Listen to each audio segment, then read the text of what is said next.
what is something that no one's talking about that's like silently killing growth? That these brands are coming to you, they've got all these websites and things happening, and you're seeing a trend that, most companies just aren't realizing right now.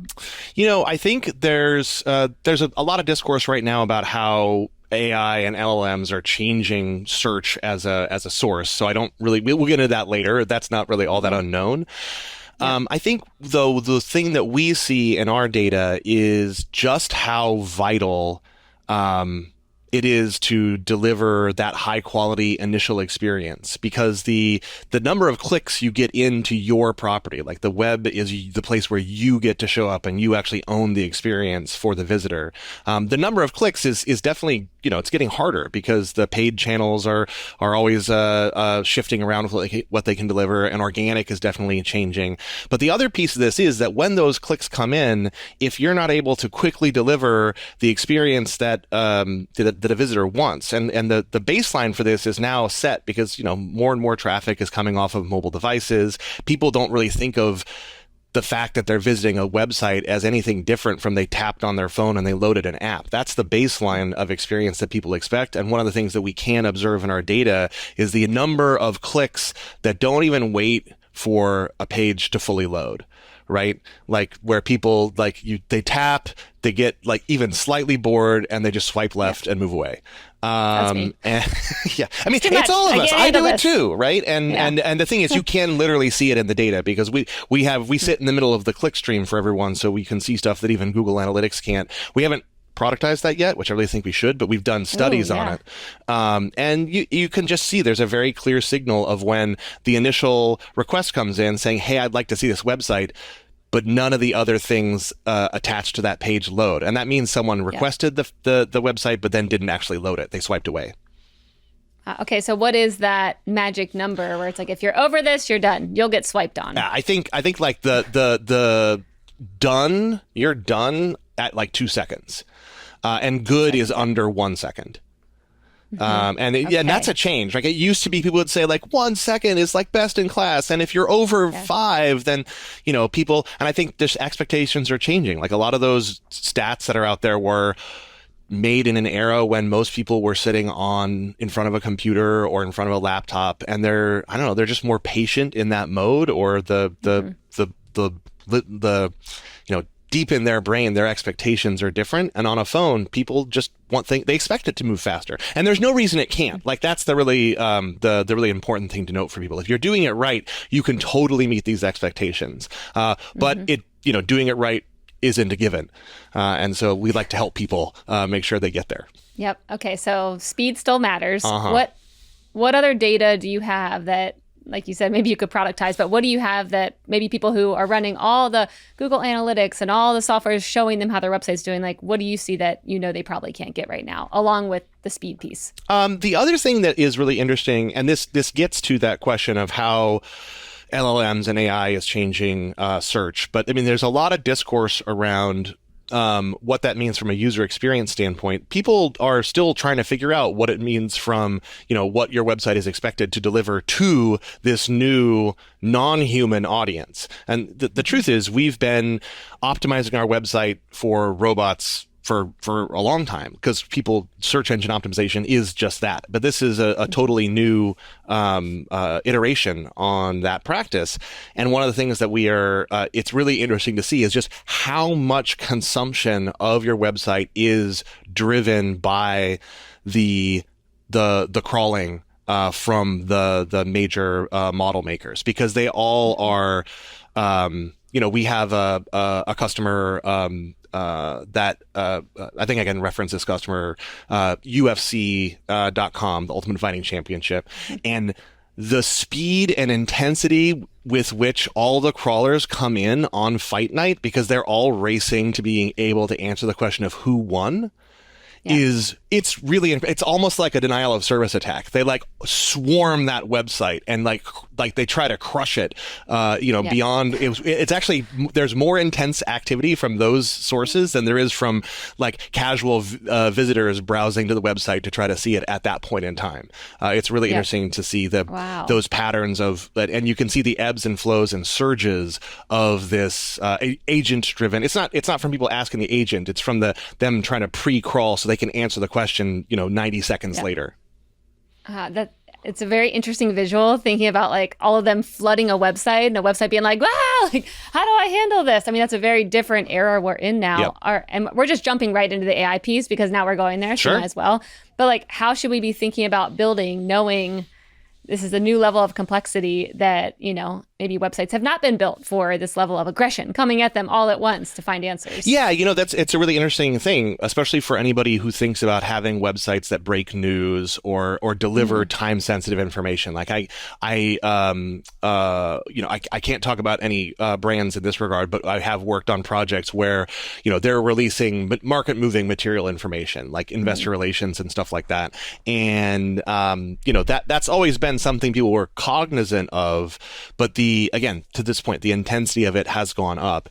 And, I think the truth is that there's not really something you need to do differently to build your website to specifically withstand being swarmed by AI crawlers versus being able to withstand having something go crazy viral on social media.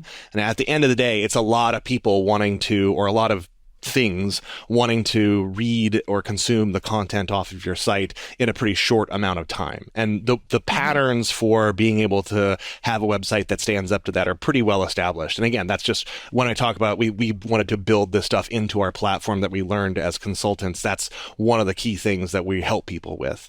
But I think there's a lot that's beyond that goes into, how do you even structure the information on your website so that it, can meet the needs of a direct visitor, but also meet the needs of, thinking of like the LLM almost like a research assistant, right? Someone's going to think about it this way. Someone's going to send their intern to your website to figure out the answer to a question. How do you target the way everything is structured so that it's very easy for that research assistant type of persona, if you want to personify the LLM, to learn what they need to learn? And so, we're still in the early days of figuring this out. And to be honest, the other thing that's true about this is that what's happening with the models is constantly evolving.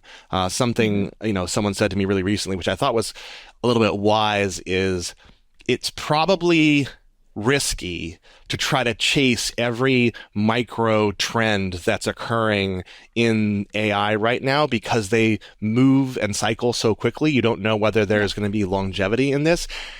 But there are underlying things that are definitely true that you probably should have been doing all along. Like, people are going to have questions about you.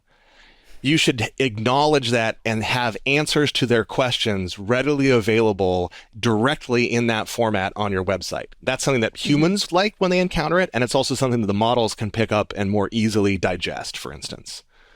Okay, so this would be an interesting one to dive into and get like a best of list, because I think you're uniquely positioned to answer this. I remember when we talked a while back, you were like, by the time people started talking about AI and LLMs are searching for answers, you're like, our customers had already been doing that for a long time. Like, we have customers that are really far ahead because they're more technical. They were already asking ChatGPT for the answers. They were already doing it in different places. Yeah. So I think you're in an interesting space that's kind of ahead of where other companies are.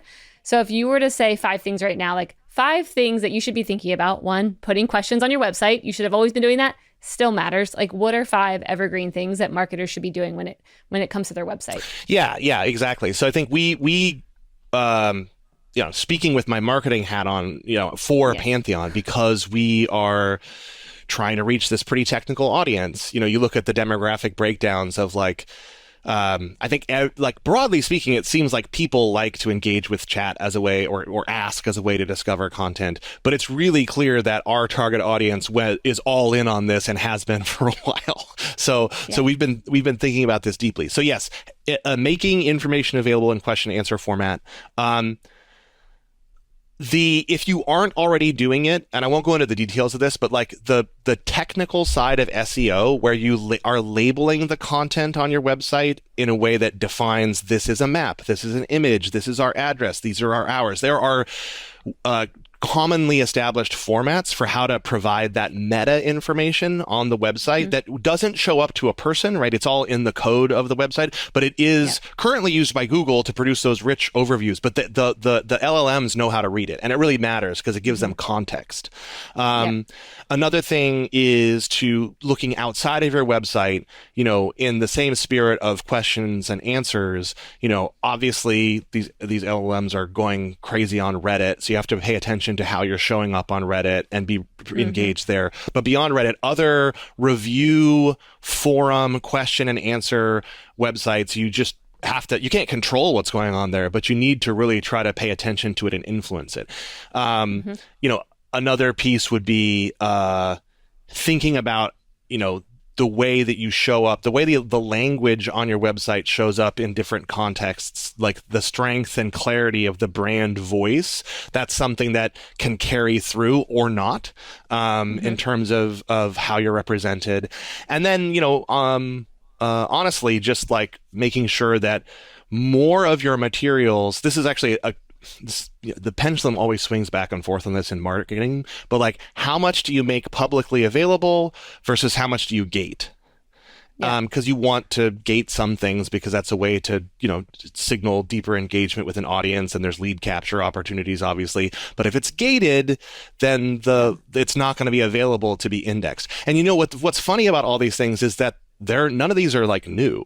These are like that's what I think is kind of there's a silver lining in all of this to me, which is if you do the fundamentals really well, then it's not like one weird trick to get the LLMs to rank you highly. It's actually, no, you have to do all the things. You need to do them at a high quality, and you need to do them consistently. And that was always true. So it's just like, hey, marketing, let's do our job. Yep. There you go. Okay. Simple as that. Interview done.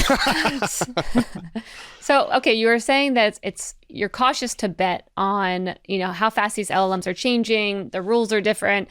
What's being pulled and crawled and what's not is different. But is there anything right now that you're like, this might not work out, but I am betting on that because I still think you're a good person to place interesting bets. You've been doing it this whole time since creating Pantheon. Like, I'm sure you're placing bets right now.